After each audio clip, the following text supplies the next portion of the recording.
अस्सलाम वालेकुम बच्चों, वेलकम बैक हमारे थर्ड वीडियो के सेकंड पार्ट में।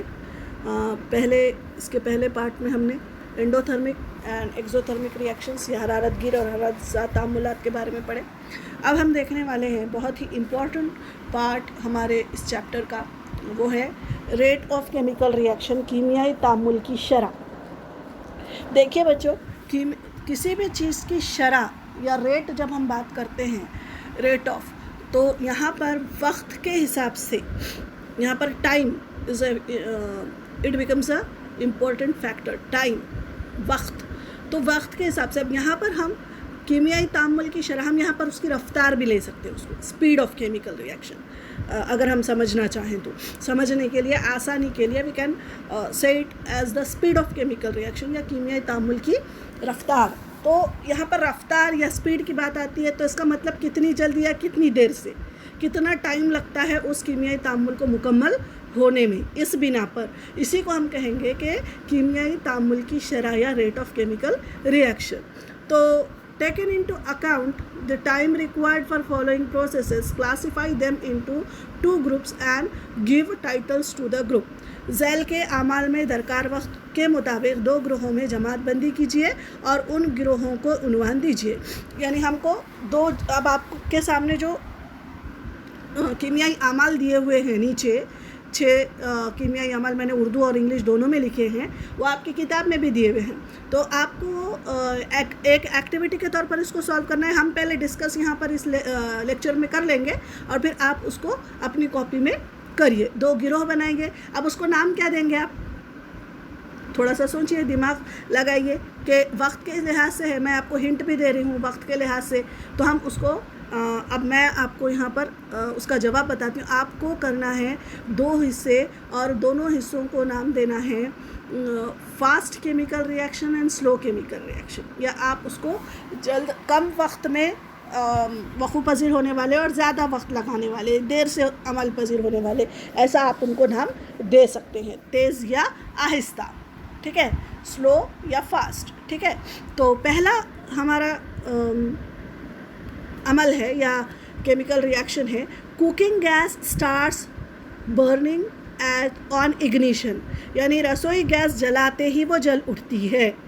आप जैसे ही उसको माचिस की तीली, यानी जैसे ही आपने नॉब ऑन किया, आपने उसको माचिस की तीली या आपका जो है लाइटर आपने वहाँ पर क्लिक किया, तो आपका जो स्टव है वो जलना शुरू हो जाता है। तो उसको कितनी देर लगती है, उसको आप स्लो कहेंगे या फास्ट कहेंगे, अब ये आप डिसाइड कीजिए। आयरन आर्टिकल अंडरगोज रस्टिंग, लोहे की अशिया में जंग लगता है। लोहे की अशिया को आज आपने घर पे लाकर रखे और कल उसको जंग लग गया, ऐसा होता है या कुछ वक्त के बाद होता है। हाँ, आप अपने ऑब्जर्वेशन से आपको उसको जो है डिस्क्राइब करना है। Erosion of rocks takes place to form soil, चट्टानों की झीझ होकर मिट्टी बनती है। चट्टानों की टूट फूट होती है मौसमों के लिहाज से, और फिर वो टूटते हैं और फिर मिट्टी में तब्दील होते हैं। तो आप उसको तेज़ कहेंगे या सुस्तामिल कहेंगे। Alcohol is formed on mixing east in glucose solution under proper condition, glucose के महलूल में साजगार माहौल में खमीर मिलाने से अल्कोहल तैयार होता है। इसको आप क्या कहेंगे, हम खमीर आने का प्रोसेस कहते हैं ना, इडली डोसा वगैरह भी बनाते वक्त हम करते हैं, है ना, या दूसरे भी जो भी अल्कोहल बनाने का जो प्रोसेस है या खमीर आने का जो प्रोसेस है, जिसको हम फर्मेंटेशन प्रोसेस कहते हैं, वो उसको आप जो है फास्ट कहेंगे या स्लो कहेंगे। Effervescence is formed on adding baking soda into a test tube containing dilute acid, अगर जो है हल्काया हुआ कोई एसिड या तुरशा या तेज़ाब है तो उसमें खाने का सोडा मिलाने पर उनके दरमियान कीमियाई तामुलात होते हैं और फौरी तौर पर उसमें से बुलबुले निकलना शुरू होते हैं। तो आप अब इसको क्या कहेंगे। और बेरियम क्लोराइड के महलूल में हल्काया सल्फ्यूरिक एसिड मिलाने पर सफ़ेद रसूब बनता है, यानी a white precipitate is formed on adding dilute sulphuric acid to barium chloride solution. Barium chloride के जो है महलूल में जब आप डाइल्यूट सल्फ्यूरिक एसिड डालते हैं तो उसमें वाइट प्रेसिपिटेट तैयार होता है। तो ये जो तामुलात हैं, तो आपको अपने खुद का दिमाग लगाकर खुद की सोच के ज़रिए से 2 गिरोहों में आपको वो करना है और उसको गिरोहों को नाम भी देना है। ये समझ लीजिए आपके लिए एक काम है। यहाँ पर हमने इसको डिस्कस किया, अब आप वो काम करेंगे। अब जो है हम आते हैं नेक्स्ट पार्ट की तरफ, जो कि है factors affecting the rate of chemical reaction. कुछ चीज़ें हैं जो आमिल अशिया या कीमियाई तामुलात को सुस्त भी कर सकते हैं या उसको तेज़ भी कर सकते हैं। तो some factors are responsible for the rate of chemical reaction. It is on the basis of the nature of that substance, the size of the particle, concentration of the reactants, temperature of the reactants and catalyst. यानी कौन कौन सी अशिया है वो आमिल अशिया की नौइयत, यानी जो अशिया कीमियाई तामुल में हिस्सा ले रही हैं वो किस नेचर की, किस रिएक्टेंट्स की खुसूसियत क्या है। आमिल अशिया के ज़र्रात की जसामत, the particle size of the particle of the reactants, यानी जो कीमियाई अमल में हिस्सा ले रहे हैं उनके ज़र्रात छोटे हैं, बड़े हैं, कैसे हैं।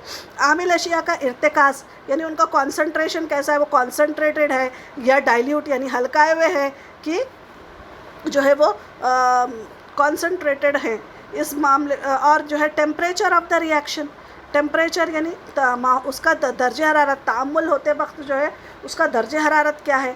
और लास्ट इस कैटलिस्ट यानी तमासी आमिल। ये एक आपके लिए नया पॉइंट होगा, तो हम एक एक को डिस्कस करते हैं। Factors that affects the rate of a chemical reaction, chemical reaction या कीमियाई तामुलात पर असरअंदाज होने वाले अवामिल। अब आप थोड़ा सा अपनी स्क्रीन को जो है मोड़ लीजिए, टिल्ट कर लीजिए और हम यहाँ पर देखते हैं। पहला है आमिल अशिया की नौइयत या nature of the chemical reactant. अब एग्जाम्पल के तौर पर आपके सामने दिया हुआ है अपनी किताब में, let us see the reaction of the metals aluminium and zinc with dilute hydrochloric acid.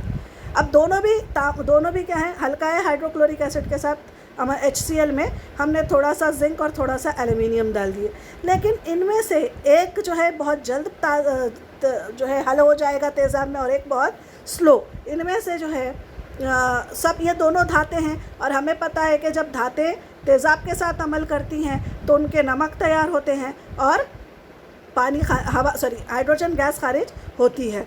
तो अब जब हम इनको हाइड्रोक्लोरिक एसिड में हल करेंगे तो क्या होगा, hydrogen gas will be liberated. Water soluble salts of these metals are formed. However, the reaction of aluminium takes place faster as compared to zinc metal.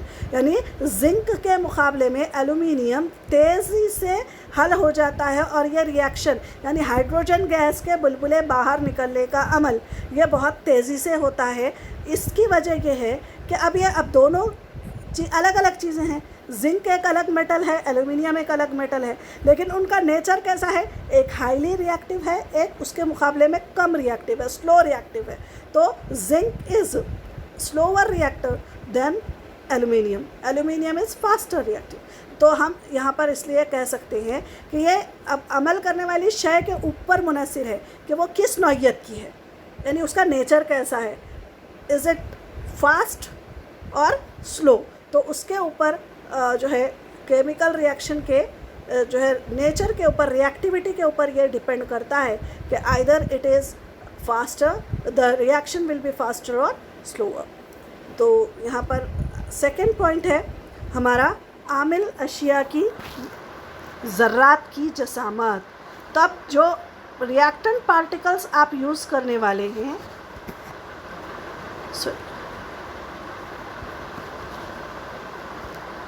Reactant particles जो आप यूज़ करने वाले हैं वो उनका साइज़ कैसा है। अब ये जितनी छोटी साइज़, जितने स्मॉल साइज़ के जो है पार्टिकल्स होंगे उतनी फास्ट रिएक्शन होगा। यहाँ पर मैं आपको समझा देती हूँ कि smaller the size of the reactant particles higher is the rate of the reaction. यानी ज़र्रात की जसामत जितनी छोटी होगी कीमियाई अमल की शरह उतनी ज़्यादा होगी। आपकी किताब में कुछ एग्जांपल्स दिए हुए हैं, वो आप पढ़ लीजिए। मैं आपको रोज़मर्रा की ज़िंदगी के कुछ एग्जांपल्स देकर समझाने की कोशिश करती हूँ। देखिए हम जो है घर में भी शरबत, फॉर एग्ज़ाम्पल समझ लीजिए आपको लेमनेड यानी शरबत बनाना है, नींबू का शरबत बनाना है, तो आप क्या करते हो, सबसे पहले शक्कर को पानी में हल करते हैं, है ना। तो मैं आपको दो सिचुएशन कहती हूँ, आप डिसाइड कीजिए कौन जल्दी होगा।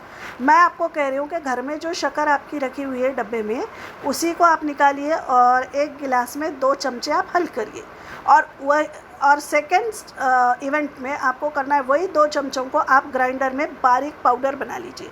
अब फिर वो दूसरे ग्लास में वो हल कीजिए।